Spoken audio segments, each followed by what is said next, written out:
tèmi ẹ̀yin tọpẹ́yẹmí ẹ káàbọ̀ padà sórí ìkànnì ọpẹ́yẹmí onítàn tv lónìí eléyìí tí mo mú wá fún yín òrùka ìṣù mo mọ̀ pé gbogbo ara ti wò òrùka ìṣù apá kìíní lélẹ́yìn kí ló máa ṣẹlẹ̀ ní apá kejì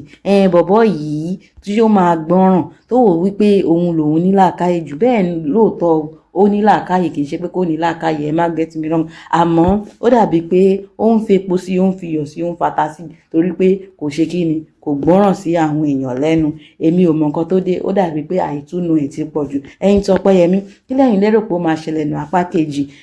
gẹ́gẹ́ bẹ́ẹ̀ ṣe mọ̀ mí tí apá kejì bá ti jáde èmi máa ń ta yín lólobó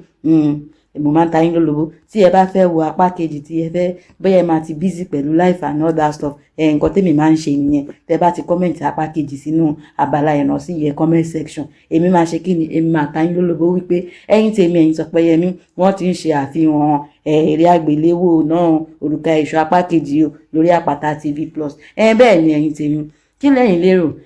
bọ̀bọ́ yìí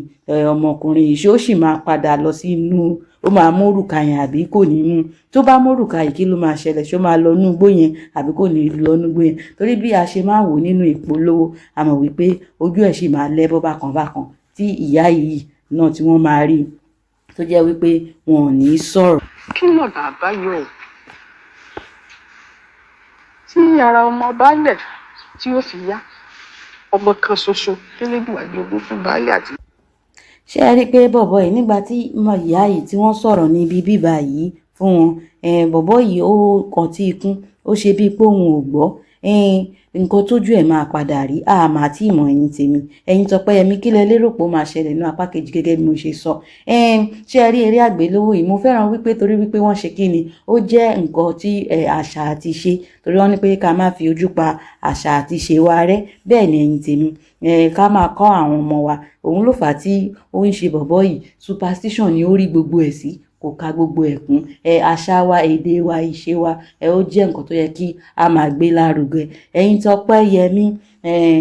mo ti rètí wọn mo ti sọ gbogbo nǹkan tí mo fẹ́ sọ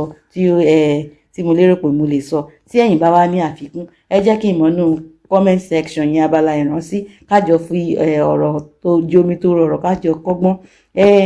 bẹ́ẹ̀ ni ẹ̀yin tèmi nǹkan tẹ́yin bá dẹ́ lè rò pé ó máa ṣẹlẹ̀ ní apá kejì jẹ́ kí n mọ̀ àníìdí jù báyìí lọ ní àpọ̀dọ̀ tèmi ọ̀rọ̀ máa ń kúnnú mi tí mo fẹ́ sọ àmọ́ mi máa ń fẹ́ gba àkókò yín torí wípé movie review ni mo pe eléyìí ṣé wá rí nǹkan ẹ̀yin tèmi nǹkan ń bọ̀ tí mo fẹ́ máa ṣe báyìí ní ìsìn tó jẹ́ wípé mo fẹ́ máa wá live tó jẹ́ pé a máa lè sọ̀rọ̀ lóní kíkún bí irú Kọ́lé Oṣó tó jẹ́